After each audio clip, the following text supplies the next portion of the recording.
siempre es bueno tener damas alegrándonos la tarde, el día, ¿no? Y bueno, para mí de verdad que es un placer estar con ustedes en estos espacios de la Atlantic International University. Como bien lo dijo Paulina, el tema de hoy es las mareas, que es un tema imprescindible para todas aquellas personas que nos dedicamos al estudio de la geociencia. En este caso de lo que es la hidrografía, la hidrooceanografía o la oceanología, e inclusive aquellos que se dedican a las actividades de ingeniería de costa, construcción, puertos, muelles, hoteles, residencias cerca del mar. Es importante la consideración de las mareas. Entonces, bueno, sin más preámbulo, vamos a dar inicio a esta clase. Y bueno, como siempre, me encantaría escucharlos. Cualquier duda pueden levantar la mano o durante la clase o para darles el derecho de palabra. Entonces, bueno, sin más preámbulo, iniciemos la clase de hoy. Este es el contenido. Se hace una introducción y el objetivo de la clase es que todos conocer la teoría de las mareas, las fuerzas que intervienen, entre ellas fundamentalmente la ley de gravitación universal de Isaac Newton. La vamos a estudiar un poco. Al igualmente saber lo que es el ciclo de mareas, los tipos de mareas que existen y cómo eso incide en un levantamiento hidrográfico, oceanográfico o un estudio para realizar obras de ingeniería de costa. Y bueno, finalmente vamos a estudiar cómo se aplica la reducción de sondas en estos trabajos que son técnicos en su mayoría, y finalmente la corriente de marea. Bueno, comencemos con este extracto del manual de hidrografía, en donde hay varias variables intervinientes importantes. Fíjense, sin duda, si estamos hablando de marea, estamos hablando del nivel del agua, el nivel horizontal, de control vertical, ¿no? De los estudios y de los datos que estemos recopilando, recolectando o, según la Escuela Española, capturando. Estos datos se capturan, se obtienen ciertamente en un tiempo y en un espacio. En un momento determinado y en un espacio determinado, ya que las mareas son muy variables a lo largo de todo el elipsoide terrestre. Fíjense esa imagen que está allí. Eso es una foto de, fíjense la variación que hay en el nivel del mar, allá en la bahía de Fundy, en Canadá. Ahí estamos hablando de una amplitud de marea de 17 metros, o sea que hay 17 metros de diferencia entre la pleamar y la bajamar. No se preocupen que posteriormente vamos a hablar de esos conceptos en las próximas láminas. Esto es completamente lo opuesto. Por ejemplo, la bahía de Fundy es uno de los sitios con mayor marea en el mundo, pero esto es completamente opuesto a lo que podemos observar, por ejemplo, en el Mar Negro, en donde la marea son pocos centímetros. Entonces, ciertamente estamos hablando de nivel de agua en un momento determinado y en un lugar determinado, como bien reza ese extracto del manual de hidrografía, y todo enfocado u orientado a la precisión que debemos tener cuando realizamos un levantamiento hidrográfico u oceanográfico. Esos datos deben ser precisos, al igual que la edición de los productos, ya sean planos, cartas, derroteros u cualquier otro producto para la seguridad de la navegación o para el desarrollo de actividades conexas, como por ejemplo las obras de ingeniería de costa.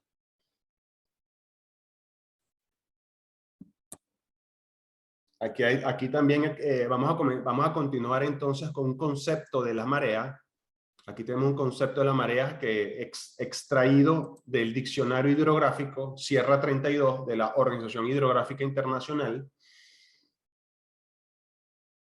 donde habla sobre el concepto de marea, el ascenso y descenso de la superficie de esas masas de agua, debido a la interacción de estos astros. Pero es que los astros intervinientes más importantes son la Luna y el Sol. ¿Qué ocurre?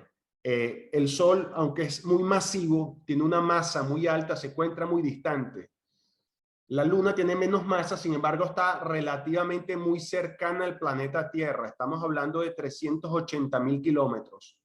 Entonces, la Luna es el principal astro que interviene en la marea en el planeta Tierra. A continuación, les voy a colocar un concepto propio que quise colocarlo acá, es un poco más completo. Y bueno, habla de la oscilación periódica del nivel de los océanos. No coloqué ahí espacios acuáticos porque es que en los océanos y mares es principalmente donde se evidencian las mareas. Las mareas en los ríos o lagos es menor. Pero fíjese que hablo también de que hay marea en la litosfera, o sea, en suelo continental y suelo insular también hay una marea que para nosotros, los seres humanos normales, es imperceptible. Sin embargo, ese suelo que pisamos, donde están nuestras casas, donde nos desplazamos, también tiene un leve, un pequeño movimiento vertical motivado al efecto de la marea. Hay una marea terrestre, es lo que estoy diciendo. Y la atmósfera, hay una marea en la atmósfera también que no ha sido comprobada científicamente, sin embargo, se conoce, se sabe que existe. Entonces, ¿qué origina las mareas? Bueno, fíjense, primeramente está la fuerza gravitacional del sistema formado por el Sol, la Tierra y la Luna, ya lo conversamos anteriormente. Principalmente ese sistema Tierra-Luna. La fuerza centrífuga originada por el movimiento de nuestro planeta en torno al centro de masa del sistema formado por la Tierra y la Luna, perdón, el baricentro. Esto es importante, hay un concepto importante de baricentro, ya que como le dije, a pesar de que el Sol es muy masivo, tenemos una masa muy alta, la Luna está relativamente muy cercana a la Tierra e influye primordialmente en las mareas. Ahora, entre la Tierra y la Tierra tiene más masa que la Luna. Claro.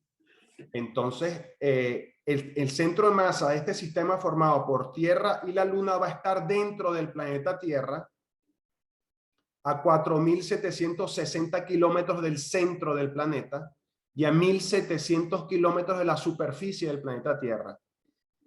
Si sumamos estos dos números, nos damos cuenta que el radio terrestre entonces es de 6.380 kilómetros.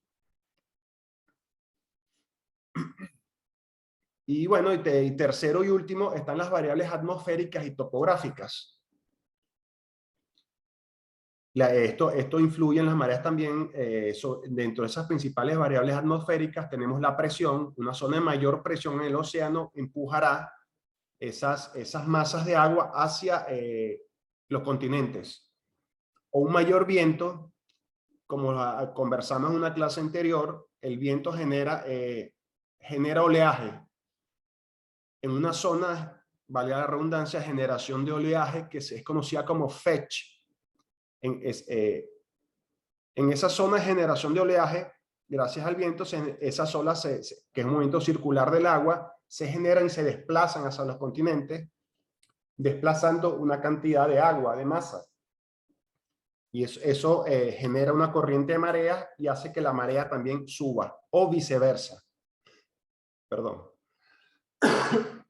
Y por último tenemos la topografía, como lo dice la lámina. Estamos hablando de la morfología del fondo del mar, de los océanos, y la línea de costa, que es la última variable, la que incide menormente en las mareas. ¿Hay alguna pregunta hasta ahora?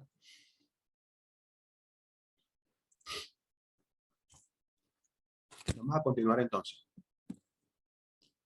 Entramos en las fuerzas que intervienen en la marea. Bueno, primeramente tenemos la fuerza de gravedad.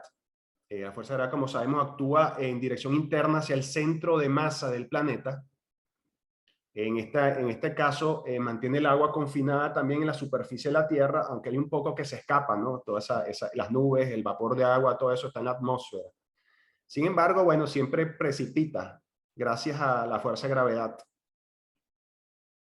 Como les conversaba, las fuerzas gravitacionales de estos tres astros, pero principalmente Luna y Sol, en lo que hablamos, gracias al tema de la fuerza centrífuga que se origina en ese movimiento de traslación y rotación de la Tierra y la Luna. Recordemos que la Luna se mueve alrededor del planeta Tierra y estos dos astros a su vez alrededor del Sol.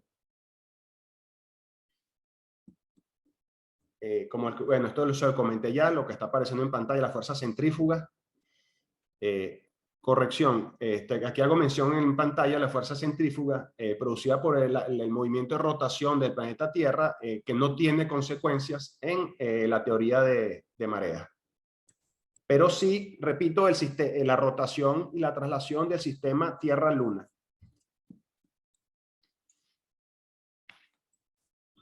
Fíjense, aquí hay unos estudios experimentales en los que deduce que la acción del Sol y la Luna, la gravedad, influye en todos los seres vivos. Y yo diría, en todos los sistemas que existen sobre el planeta Tierra. Hay una teoría que habla sobre los periodos lunares. Esto es muy empleado por la gente que hace pesca para saber cuándo es el momento de mayor actividad de los peces, o para los cazadores, cuándo es el momento de mayor actividad de los animales, en que ellos van a buscar alimento. Esto tiene que ver con la fuerza de gravedad, tiene que ver con las mareas, y si influye en los peces y en los animales, es lógico pensar que también influye en los seres humanos, inclusive en sus estados de ánimo, anímico. A veces le echamos la culpa a la Luna, o a veces decimos que Mercurio es retrógrado. Sin embargo, hay variables casi imperceptibles que nosotros no entendemos y que influyen, como dije anteriormente, en todos los sistemas del planeta. Los fenómenos atmosféricos, como los cité anteriormente, sobre todo la presión, el viento, y bueno, la topografía de ese suelo, del fondo acuático, y la línea de costa. Esos son los elementos topográficos que de una forma u otra menormente inciden en la marea también.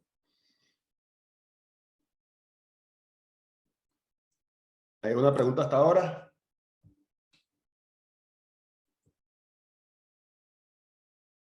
Vamos a continuar entonces. Vamos a continuar con la ley de gravitación universal.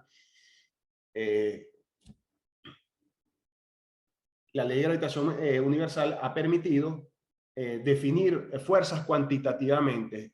Si estamos hablando de fuerza, recuerden, estamos hablando de magnitudes vectoriales. O sea, hay un número que lo cuantifica, hay una dirección y un sentido, y podemos sumar o restar estas fuerzas. Según la ley de gravitación universal de Isaac Newton, cada partícula del universo atrae a otra partícula con una razón proporcional al producto de sus masas. En este caso tenemos la masa del planeta Tierra y la masa de la Luna. E inversamente proporcional al cuadrado de la distancia entre ellos. En el caso que estamos estudiando ahorita, la distancia va, como les dije anteriormente, del centro del planeta Tierra hasta el centro de la Luna. Eso sería lo que vemos en la parte inferior de la pantalla como R al cuadrado. Esa F que está ahí es la fuerza de gravitación universal, que es igual a G. G es una constante de gravitación universal por masa de la Tierra, por la masa de la Luna, dividido entre la distancia que hay entre el centro de estos dos astros al cuadrado. Ahí tenemos los valores de la constante de gravitación universal, 6,6 por 10 a la 11 Newton por metro al cuadrado sobre kilómetro al cuadrado. Newton está en mayúscula porque recuerden que se refiere a una persona, Isaac Newton. Ahí tenemos el valor de la masa de la Tierra, 5,98 por 10 a la 24 kilogramos.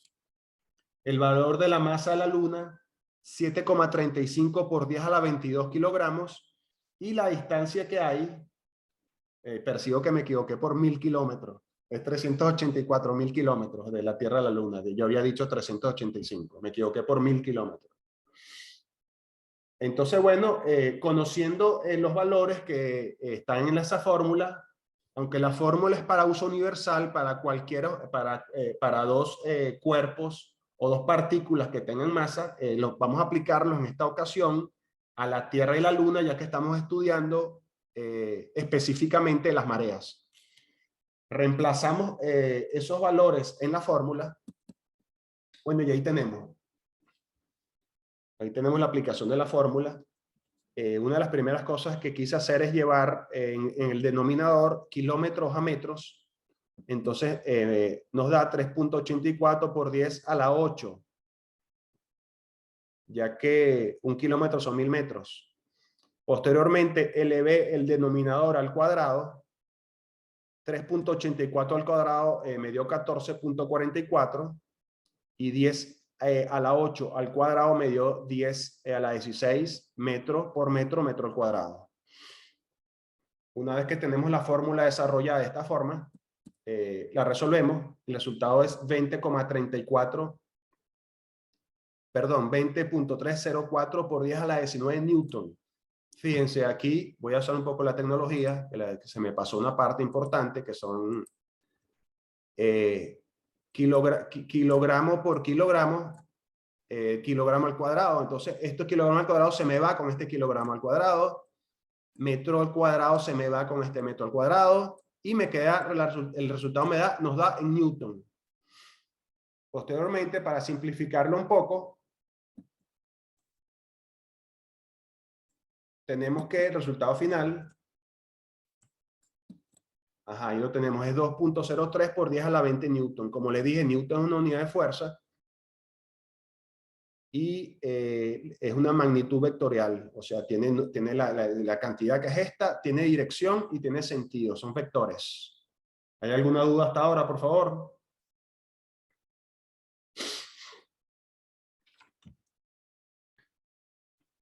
Vamos entonces a continuar con el ciclo de mareas. Las mareas, el periodo menor que uno debe observar una marea es un periodo lunar, o sea, aproximadamente 30 días. Las amplitudes son variables. Las máximas mareas, o sea, estamos hablando de la pleamar, se presenta, perdón, cuando existe luna llena o luna nueva. Posteriormente vamos a repasar los conceptos de luna llena y luna nueva. Y las menores amplitudes de marea, o sea, las mejores elevaciones o descenso de la marea se observan o las vemos cuando la luna está en cuarto creciente o en cuarto menguante. Eso se llama también la marea de cuadratura. Eso lo vamos a estudiar con más detenimiento posteriormente, no se preocupen. En las próximas láminas. Esto que les estoy mencionando nos permite aseverar que las mareas son causadas primordialmente por efectos de la luna. Esto es importante, esto que viene a continuación. Bueno, el nivel más alto de la marea se denomina pleamar. Para efecto de los gráficos que vienen en las próximas láminas, PM. Y el nivel más bajo de marea se conoce como bajamar. Para efectos académicos de las clases, de las láminas que vienen posteriormente, vamos a denominarlo BM, bajamar. Bueno, fíjense, aquí tenemos un gráfico extraído del manual de hidrografía. Vamos a volver a usar un poco la tecnología. Supongamos que aquí está el Sol, aquí donde estoy haciendo el círculo. Soy muy mal dibujante, discúlpenme. Y aquí, este que está aquí es el planeta Tierra. Si la Luna se alinea con el Sol, aquí tenemos lo que es la luna nueva. Una luna nueva es cuando no la vemos, cuando está oscura. Y aquí tenemos la luna llena, esa luna hermosa que vemos que casi siempre se la dedicamos a las damas. Entonces, cuando ocurre luna nueva o luna llena, se presenta la marea de Syzygia, o sea, pleamar, porque se suman los efectos gravitatorios del Sol y de la luna. Y fíjense en esta parte como las mareas se incrementan. Pero en este instante, en esta parte del planeta, al mismo tiempo existe una bajamar. Asimismo, cuando tenemos la luna en cuarto menguante o en cuarto creciente, se presenta un fenómeno de bajamar, ya que esta fuerza gravitacional que está acá, este vector de fuerza gravitacional, se resta a este vector que está aquí. Pasa que se está borrando, y bueno, menos mal que se borra porque yo soy mal dibujante, pero si vemos este vector, con este vector forma un ángulo de 90 grados. Entonces la resultante de ese sistema de fuerza se resta. creando una marea baja. Quizás podamos entenderlo mejor en las próximas láminas.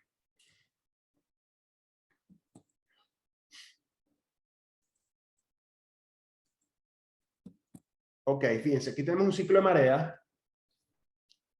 Como le dije, bueno, en estas imágenes siempre el Sol y la Luna están prácticamente en el mismo sitio. Lo que varía es el lugar del observador que está en el planeta. Fíjense que el observador, perdón, vamos a...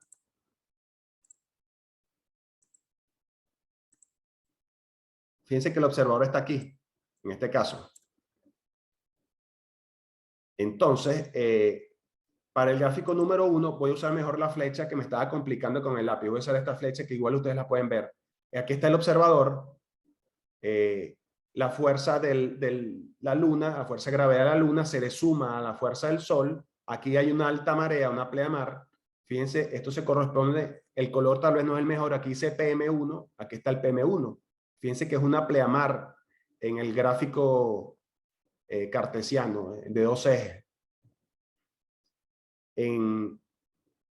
Posteriormente, esto es un periodo de 24 horas. Las mareas ocurren aproximadamente cada 6 horas 15 minutos. Posteriormente, fíjense en esta ocasión dónde está el observador. Está, digamos que tiene el Sol y la Luna en un ángulo recto y aquí hay una baja mar. Esto se corresponde a BM1 es esta. Esto es BM2. Pero bueno, es igual porque también el observador está en un ángulo de 90 grados con relación a las fuerzas gravitatorias del Sol y la Luna. Son las dos bajamares. Y aquí tenemos la pleamar número 2. Fíjense dónde está el observador. Fíjense dónde está el observador. Aquí, donde tengo yo la flecha, hay pleamar en este lado del planeta y en este lado del planeta. Y aquí hay bajamar y aquí hay bajamar. Un mareograma, esto es un mareograma. Usualmente los mareogramas aquí están a la altura del nivel del mar expresado en metros o en pies, y aquí están las horas. Casi todos los mareogramas miden o nos dan la marea en horas. Fue lo que yo dije, porque los cambios en los niveles de marea diarios alcanzan su máximo cada 12 horas o 25 minutos, la mitad de un día lunar. Y cada uno de estos periodos o ciclos de marea se evidencian cada 6 horas y 12 minutos después. ¿Por qué ocurre eso? Porque es que si bien es cierto de que un día en el planeta Tierra son 24 horas, como le dije yo anteriormente, el planeta Tierra va realizando movimientos de rotación y traslación, al mismo tiempo que la Luna va haciendo movimiento de traslación alrededor de la Tierra. Entonces, el día lunar varía con respecto al día terrestre en 12,5 grados. Por eso es que un día lunar es de 24 horas y 50 minutos aproximadamente. Recordemos que, bueno, hay varios movimientos, estoy siendo un poco simplista, está la nutación de los polos también, que es el tercer movimiento del planeta, rotación, traslación, nutación de los polos, y aproximadamente 20 movimientos más tiene el planeta Tierra. Vamos a ver ahorita una clasificación de los tipos de mareas. Según la altura, bueno, la marea alta, pleamar, ya hemos conversado de eso. La marea baja o bajamar, esto es fácil que lo entendamos. Según la fase lunar, que es lo que estamos estudiando, mareas vivias o esisigias, fue lo que vimos durante la fase de luna llena o luna nueva. La luna y el sol están alineados y sus efectos se suman, lo que hemos conversado. Fíjense en este gráfico, yo tengo una crítica con este gráfico que estamos viendo aquí en la parte inferior. Fíjense, esta es la luna nueva, como yo le he dicho, que no se ve la luna, está oscura, y esto será la luna llena. Entonces aquí estamos de luna nueva a luna llena, aquí tenemos el cuarto creciente, o sea, la luna se está haciendo grande. Se hace grande hasta llegar a luna llena, después la luna va decreciendo, se va haciendo más pequeña, se hace más pequeña realmente en la parte iluminada de la luna. No me malinterpreten, por favor. la parte iluminada de la luna se va haciendo más pequeña. Esto es cuarto menguante hasta que se llega a luna nueva. Esto que estamos viendo es para el hemisferio norte y esto es para el hemisferio sur. Sin embargo, no está referido a los puntos cardinales, porque si esto fuera el norte, sur, este y oeste, el cuarto creciente para el hemisferio norte es como aparece para el hemisferio sur en ese dibujo. De ahí viene un dicho en mi país que dice luna creciente, cuarto creciente, perdón, cachos hacia oriente, cuarto creciente. Le repito, cachos, estos son los cachos. Cachos hacia oriente, cuarto creciente. Así al ver la luna podemos diferenciar si está creciendo o está en menguante.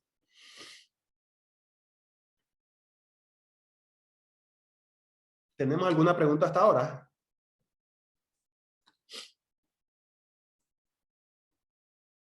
Vamos a continuar.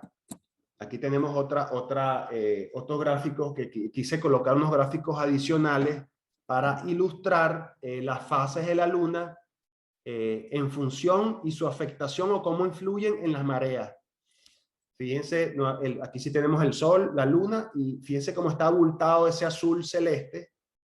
Eso es marea alta, pleamar.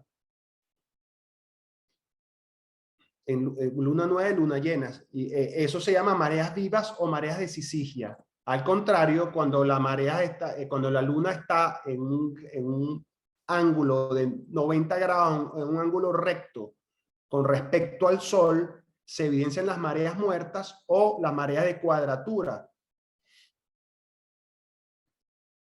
En esta ocasión habrá mareas altas en esta parte y mareas bajas en esta parte. Continuamos con los tipos de mareas. Según el ámbito de incidencia, están las mareas oceánicas, que son las más conocidas, las que venimos hablando, las mareas que en esas masas acuáticas. Están las mareas terrestres, que se las mencioné yo anteriormente, que se sabe de su existencia gracias a las variaciones en las mediciones de la fuerza de gravedad. ¿Cómo medimos la fuerza de gravedad en el planeta Tierra? Con unos equipos que se llaman gravímetros. Medimos la fuerza de gravedad en la superficie del elipsoide terrestre. Fíjense lo que aparece ahí. Claro, para nosotros es imperceptible las mareas terrestres, ¿no? Me refiero al suelo continental o suelo insular. Pero ciertamente, donde estamos, el suelo se eleva pocos centímetros. Fíjense estos dibujos, cortesía de la Agencia Nacional de Administración de Aeronáutica y Administración del Espacio, la NASA. En estos dibujos está en colores las diferentes fuerzas de gravedad que existen en diferentes lugares del planeta. Los colores cálidos, rojo, naranja y amarillo, representan áreas con una fuerte gravedad. Fíjense ustedes que estas áreas de fuerte gravedad es donde existe más masa. Aquí donde tengo yo la flecha, en la imagen izquierda, esto es los Andes, la cordillera de los Andes. O sea, aquí hay más masa. Perdón. Luego, en esta parte, Centroamérica no la conozco tan bien, pero Paulina inclusive nos puede ayudar. Yo me imagino que donde está el color rojo es donde hay más montañas o más cordillera. O sea, el planeta es más masivo y por ende la fuerza de gravedad aumenta. Y bueno, quitemos la parte de esto es Australia. Fíjense ustedes en la fosa de las Marianas. Aquí estamos hablando que hay una profundidad de 11.000 metros, 11 kilómetros, una de las partes más profundas que hay en el planeta. Y fíjense que al mismo tiempo tiene poca, la fuerza de gravedad relativamente es más baja que en otras partes del planeta. De aquí podemos deducir de que hay una relación, como lo venimos estudiando, entre la fuerza de gravedad y la masa. Mientras hay más masa, hay mayor fuerza de gravedad. Eso también podemos aplicar una metáfora. Si vamos a la luna, la masa de nuestro cuerpo se mantiene, pero la fuerza de gravedad, como es tan poca, casi flotamos, ¿no? Si caminamos en la luna. ¿Alguna pregunta hasta ahora? Vamos a continuar entonces. Ronaldo, tenemos en el chat, Fabio nos dice, importante para la actividad agrícola, supongo. Y Ana Ruth nos dice, ¿es verdad que cuando es fecha 11 de luna es bueno sembrar arbolitos, cortarse el cabello? Sí, gracias por las preguntas. Siempre es bueno interactuar con ustedes. Como yo le dije al principio de la clase, estas fuerzas gravitatorias que estamos estudiando, estos efectos de la Luna y el Sol sobre nuestro planeta, influyen de una forma u otra en todos los sistemas del planeta. Yo sí creo que influye en la agricultura, al igual que nosotros, los seres humanos. Después de todo, nosotros somos agua, masa y electricidad en nuestro cuerpo. Lo que hay es agua, masa y electricidad, ¿no? Magnesio, sodio, una cantidad de sustancias que son las sustancias que hay en el cuerpo humano son las mismas sustancias que hay en el planeta Tierra, ¿no? Realmente no, ahorita cité dos, magnesio y sodio, seguramente hay otras. Agua. Pero estas fuerzas gravitatorias, estas fuerzas gravitacionales que somos sometidos sin saberlo y de forma imperceptible, ciertamente nos influyen en todas o casi todas las actividades que realicemos.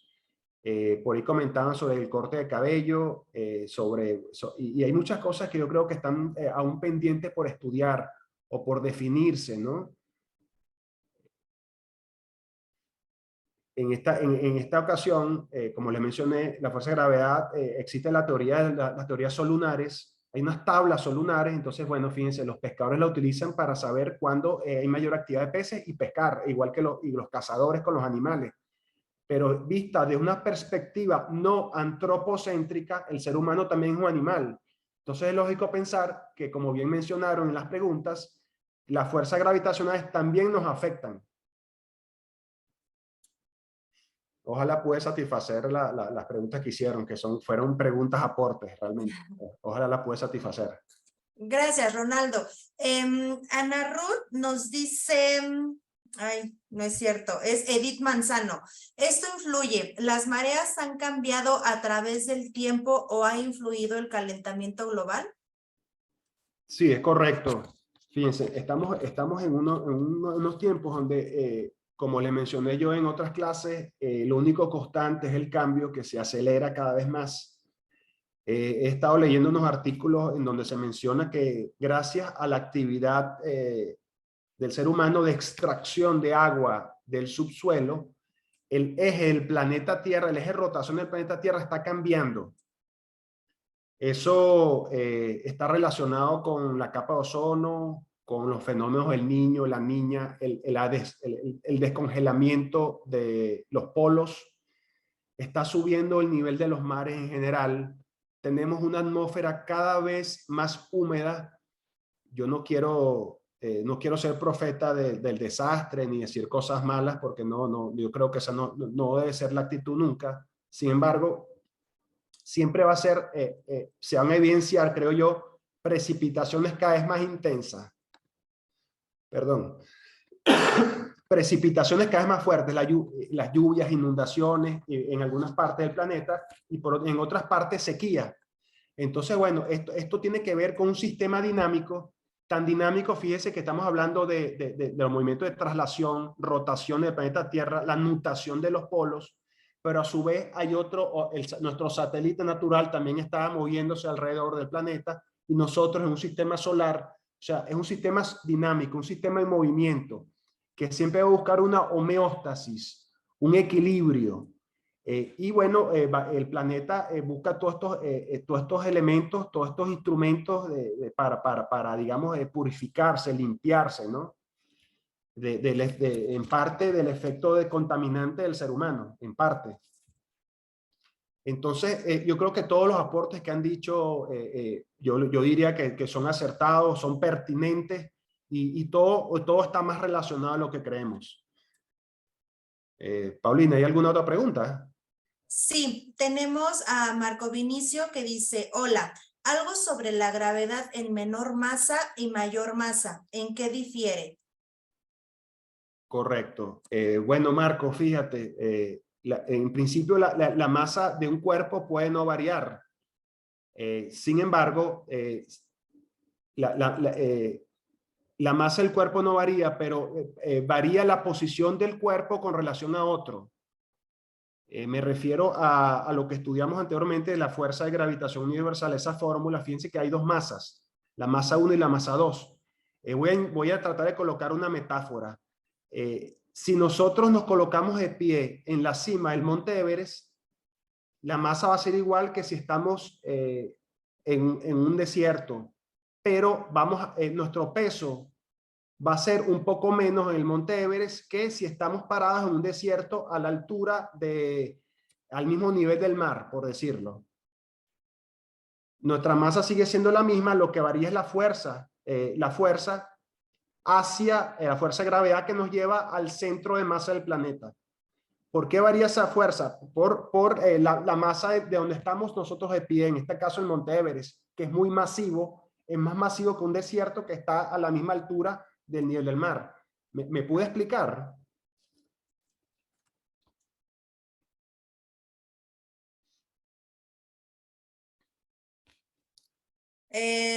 Pone Marco que gracias. Gracias, Paulina. Gracias, Marco. Creo que sí me puede explicar. Vamos a seguir entonces, si no hay más preguntas. Y bueno, Sí, y por adelante. último, ¿perdón?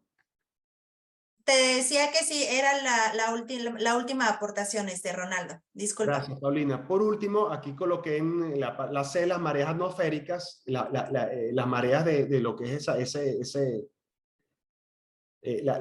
los gases, esa masa de gases que envuelve la litosfera, que envuelve nuestro planeta. Ahí también se evidencian mareas. Como les dije anteriormente, no han sido comprobadas aún científicamente, pero se sabe de su existencia. Bueno, aquí tenemos, seguimos con la clasificación de las mareas, los tipos de mareas, según la geografía del lugar. Recuerden que les dije que la morfología del fondo, la línea de costa influían, al igual que las características, al igual que los eventos atmosféricos, ¿no? Sobre todo presión, oleaje y lluvia. De ahí viene que hay básicamente la clasificación de las mareas según la forma como se hace la predicción de mareas. Tenemos mareas astronómicas y tenemos mareas atmosféricas. Esto lo vamos a seguir estudiando en la próxima lámina, pero fíjense, vamos a ver esta lámina. Aquí hay una marea diurna. Tenemos aquí en el eje cartesiano la altura de la marea, usualmente, como le dije, en metros o en pies, y aquí las horas, es horario de 1 a 24. Entonces la marea diurna se caracteriza porque tiene, vamos a volver a usar la tecnología, tiene una pleamar y tiene una bajamar. Fíjense cómo las mareas se comportan según la curva normal de Gauss, ¿no? Una curva normal.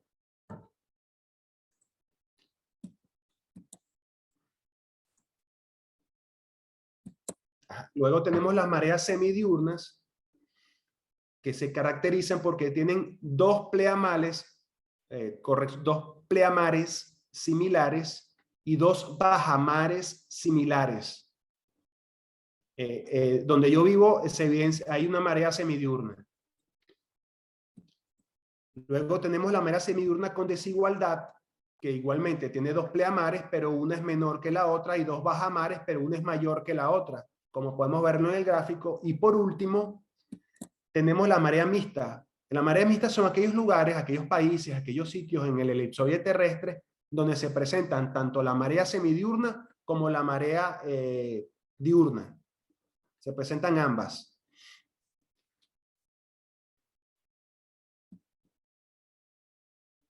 Este es un concepto que, bueno, yo tal vez tuve que haberlo puesto en algunas láminas anteriores. Este es el concepto de amplitud, que es importante, ¿no? La amplitud de una marea.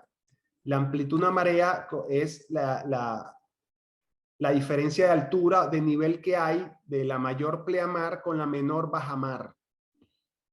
Fíjense por lo menos el gráfico que tenemos acá, que los traje de internet, de tabla de marea.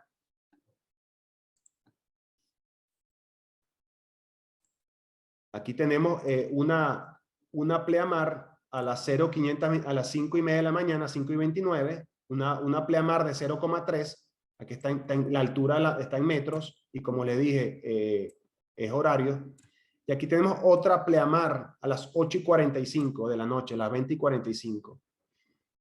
Luego tenemos dos bajamares, una de 0,2 a las 00:29, casi, a las 29 minutos después de medianoche, y una segunda bajamar de menos 0,1 a las 1:01 de la tarde, 13:01 horas.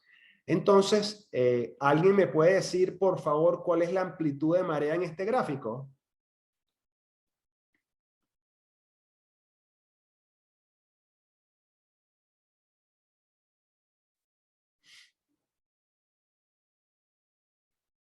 Fíjese, como la mayor pleamar es de 0,4 y la menor bajamar es de 0,1, tenemos que de 0,4 a menos 0,1 hay 0,5 metros. Entonces, tenemos que la amplitud de marea en este gráfico es de 0,5 metros. Fíjense que tiene dos pleamares y dos bajamares, o sea, esto es una marea semidiurna.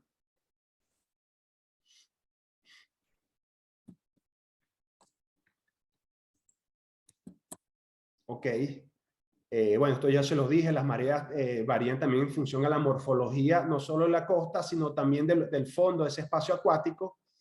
Se utilizan mareógrafos para medir las mareas, ya que hay algunas que son, hay predicciones de marea hechos con estudios de las variables armónicas.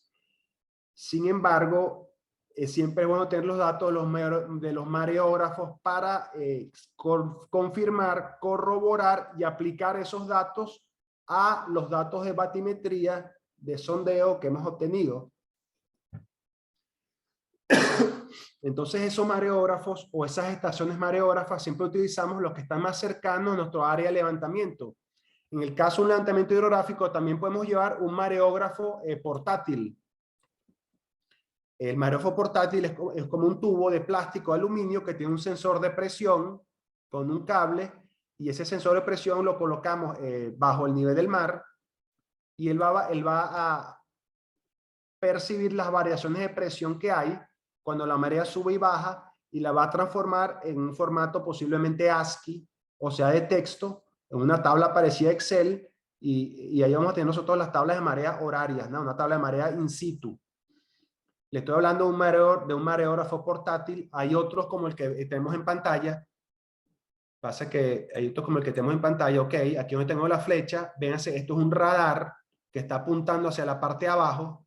Entonces, mide qué tanto asciende o desciende el nivel del mar.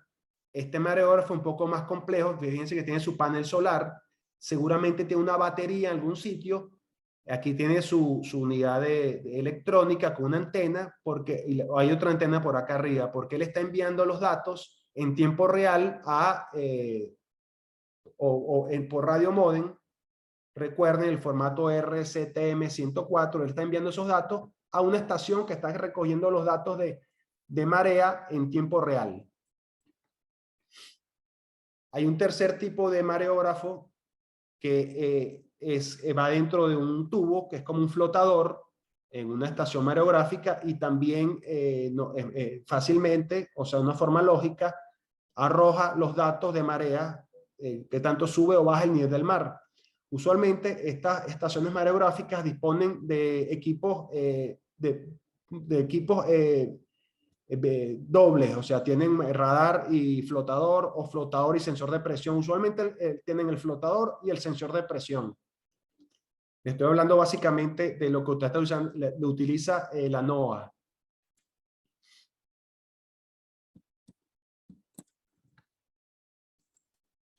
Ok, vamos a seguir con la reducción de mareas. La reducción de mareas es un proceso técnico mediante el cual el hidrógrafo o el oceanógrafo agarra esos datos de marea, que los podemos tener en un archivo Excel, por ejemplo, y se lo aplicamos a las sondas, se lo aplicamos a la batimetría para llevar esa sonda, esa batimetría a un nivel de referencia. Perdón. Bueno, ya está. En los valores de profundidad de la batimetría deben ser aplicados los datos de altura de marea con respecto a un plano de referencia. Hay varios planos de referencia.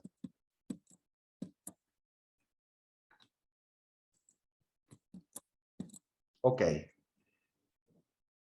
Fíjense que un plano de referencia es el nivel medio del mar. Este puede ser un plano de referencia válido si estamos efectuando estudios de ingeniería de costa. Sin embargo, si estamos realizando un levantamiento hidrográfico para editar un plano batimétrico de navegación, una carta náutica, conviene más utilizar un nivel bajo, que puede ser el nivel medio de las bajamares inferiores, el promedio de las bajamares inferiores, ya que tenemos que asegurar que un buque en tránsito nunca va a reconocer fondo, nunca va a chocar con el suelo. Entonces no podemos colocar, digamos que la pleamar media o ni siquiera el nivel medio del mar. ¿Ok? Entonces, concluimos con esto de que el nivel de referencia que vamos a utilizar para efectuar una reducción de marea depende del objetivo del levantamiento hidrográfico que estemos efectuando y el propósito que tenga ya sea el cliente o el usuario del producto que nosotros vamos a editar.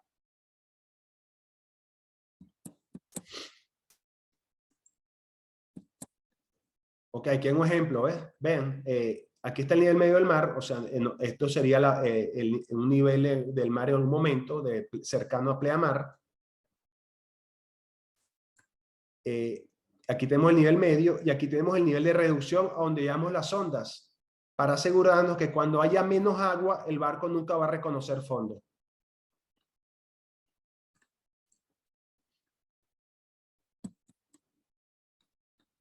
Fíjense, el nivel de reducción es aplicado a los datos de profundidad recolectados y deberá ser una rasante tan baja que rara vez la marea está por debajo de él.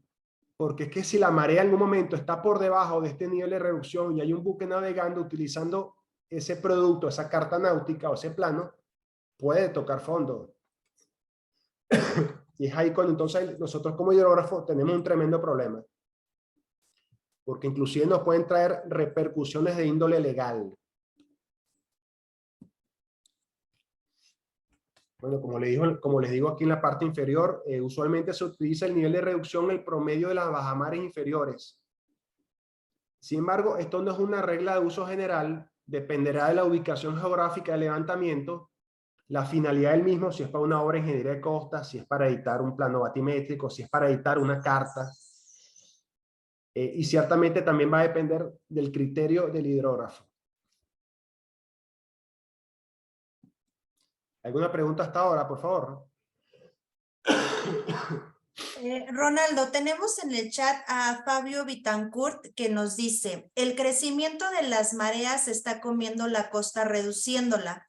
En Rocha, Uruguay, zona atlántica. Si el todo está en la parte y viceversa, ¿cómo coincide en el movimiento de las placas tectónicas submarinas? Gracias por ser portadora de la pregunta, Paulina. Gracias. Con gusto.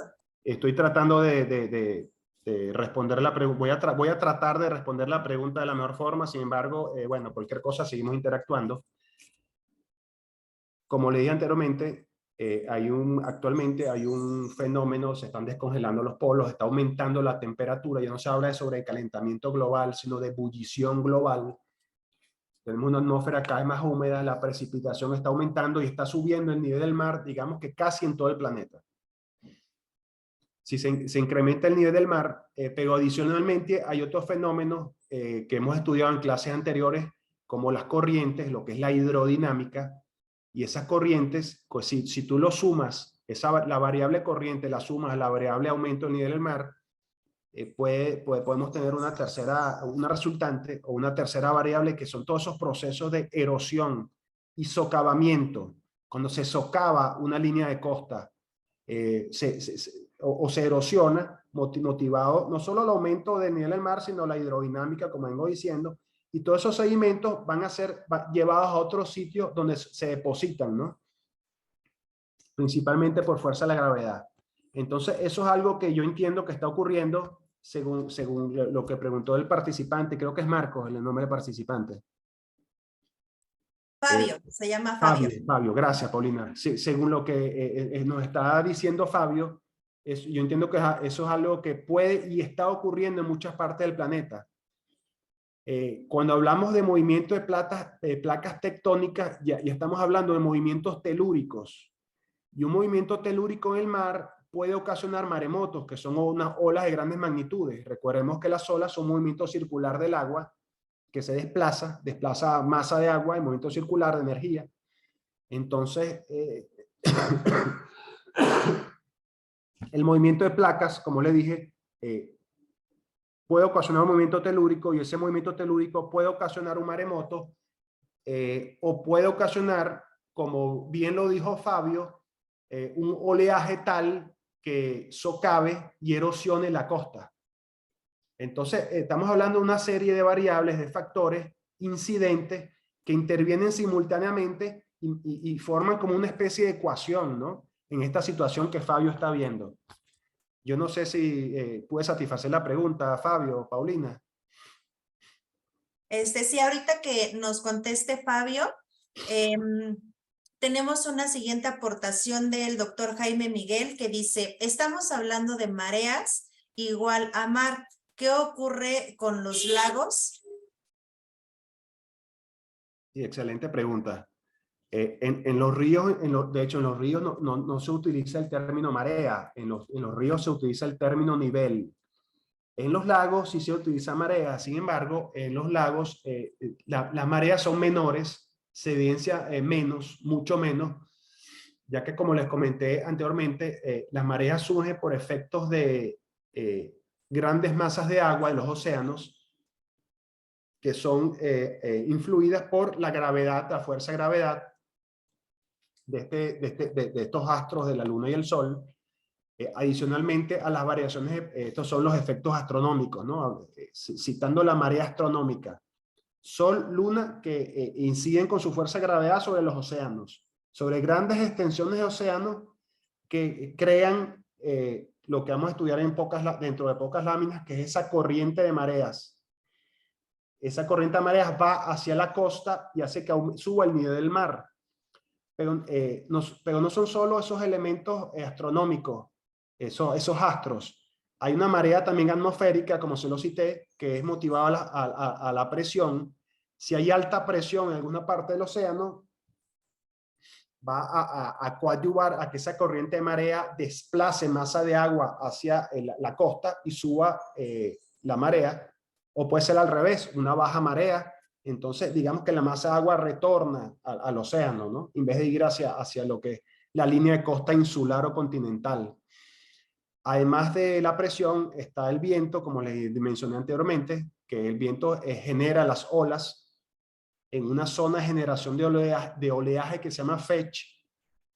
Y por último, las lluvias. Entonces, las mareas son creadas por elementos astronómicos, los astros, y son creadas por elementos atmosféricos. Entonces, de ahí podríamos sacar una ecuación que ciertamente va a variar dependiendo qué parte del planeta nos encontremos y en qué fase lunar, y va a ser muy variable, ¿no? Pero bien podríamos nosotros escribir una ecuación con todas estas variables que yo les acabo de citar. No sé si pude satisfacer la pregunta, Fabio, Paulina. Sí, Fabio nos dice que sí, gracias. Y la otra pregunta es del doctor Jaime. Ahorita que nos conteste Ronaldo, y son todas las aportaciones que tenemos en el chat. Gracias, Paulina, muy amable, gracias. Bueno, fíjense, en la parte izquierda tenemos una regla de mareas, ¿no? Aquí donde tengo la flecha, ¿no? Hay un 0 de la regla de mareas. Recuerden ustedes clases anteriores, para sembrar una regla de mareas hay que hacer una nivelación, ya sea geométrica, topográfica, desde un vértice geodésico con una cota conocida, o un benchmark, para poder sembrarla y referirla ya sea al nivel medio del mar, referirla al nivel medio del mar. Entonces, bueno, aquí tenemos el nivel medio del mar, el nivel de reducción que se aplicó en esta ocasión y el 0 de la regla. Y ciertamente la profundidad que va a aparecer en esa carta náutica va desde el nivel de reducción hasta el fondo del mar, que es distinto que la profundidad que fue medida con un ecosonda desde el buque hasta el fondo del mar. Es menor. Y en la parte derecha podemos ver una regla de marea sembrada. Y en esta foto más a la izquierda vemos, aparece un tubo, parece un tubo de PVC. Es muy posible que esto sea un mareógrafo que tenga dentro un flotador con un registrador, y también están midiendo la marea, no solo con la regla de marea, sino también con un mareógrafo. Es lo que yo les decía anteriormente de las estaciones de mareógrafo que es utilizada actualmente en los Estados Unidos de América. Y utilizan básicamente dos equipos. Utilizan el sensor de presión y utilizan un flotador. El radar es una tecnología incipiente, es un poco costosa, es incipiente, y bueno, es lo último que ha salido para detectar o para medir variaciones del nivel de las aguas. Pero básicamente esos son los tres tipos de mareógrafos que hay. Yo quise traerles a colación esta lámina. Bueno, lo que hice fue quitarle realmente el nombre de los programas para no hacer propaganda, no hacer comercio aquí en estos espacios académicos. Esto que está aquí realmente es Excel. Fíjense que es horario, está la marea, la reducción y la reducción de las ondas, ¿no? De la profundidad. Usualmente en los programas hidrográficos, vuelvo también a clases anteriores, cuando sondeamos, el archivo de sondas viene en formato .raw, o sea, bruto. ¿Por qué es bruto? Porque no lo hemos procesado. Después que procesamos esas sondas con el ecograma y con todos los procesos propios de control de calidad que hemos visto en clases anteriores, se convierte en un archivo editado, .edt. A esos archivos editados los integramos y formamos un archivo, posiblemente puede ser .xyz.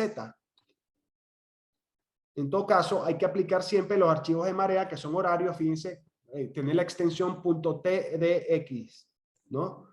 Y aquí vemos también, fíjense que esto es texto, ¿no? Sale la hora y la variación de marea.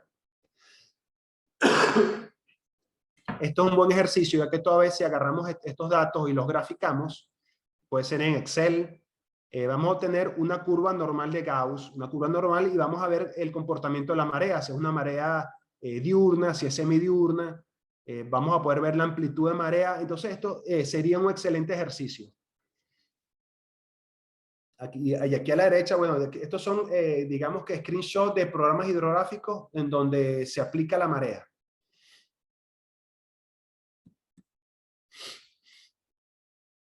Aquí no estoy viendo bien. Ok, aquí venimos a un concepto importante que está referido a las mareas. Lo quise colocarlo, es fundamental, que es la corriente a mareas. Ya lo he citado en esta clase. Fíjense el movimiento horizontal del agua que causa la subida o bajada de la marea. A medida que el agua se desplaza hacia las orillas, hacia la costa insular o continental, como yo se lo mencioné anteriormente, la marea sube. Esto se conoce, perdón, lo podemos apreciar mejor en el dibujo. Esto se conoce como corriente de flujo o inundación, que es esta que está aquí, flood current, está en inglés. Y a medida que el agua retrocede, las aguas se alejan de la orilla, que se llama corriente de reflujo, esta que es EBB current. Entonces la marea baja. Entonces tenemos que la corriente de marea es un concepto fundamental en el tema de las mareas. Y en las láminas anteriores ya hablamos por cómo se crea esa corriente de marea, la presión, el oleaje, las lluvias y los efectos sobre esas grandes masas de agua de la fuerza gravitacional, de la luna sobre todo y del sol.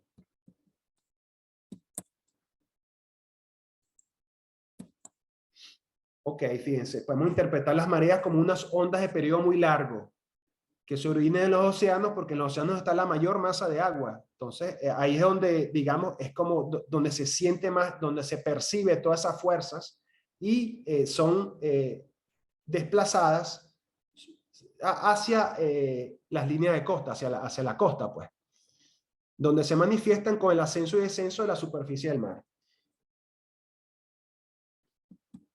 Fíjense, volvemos a la Villa de Fundy en Canadá, donde la amplitud de mareas es de 17 metros.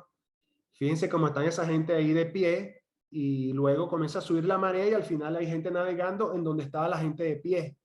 Fíjense lo importante que es aplicar las mareas para cualquier estudio, insisto, de hidrográfico, oceanográfico, oceanológico, de geociencias o cualquier proyecto de ingeniería de costa. De lo contrario, se puede perder mucho dinero, ¿no? Se puede perder mucho dinero. Y bueno, como le dije anteriormente, lo contrario lo vemos en el Mar Negro, donde la amplitud de marea son pocos centímetros. En el Mar Negro prácticamente no se realiza la reducción de marea, sino que el nivel, el promedio de las mínimas bajamares se utiliza, es el mismo nivel del mar, ya que la amplitud de marea es muy pequeña. Con esta lámina estamos ya finalizando mi conversatorio del día de hoy.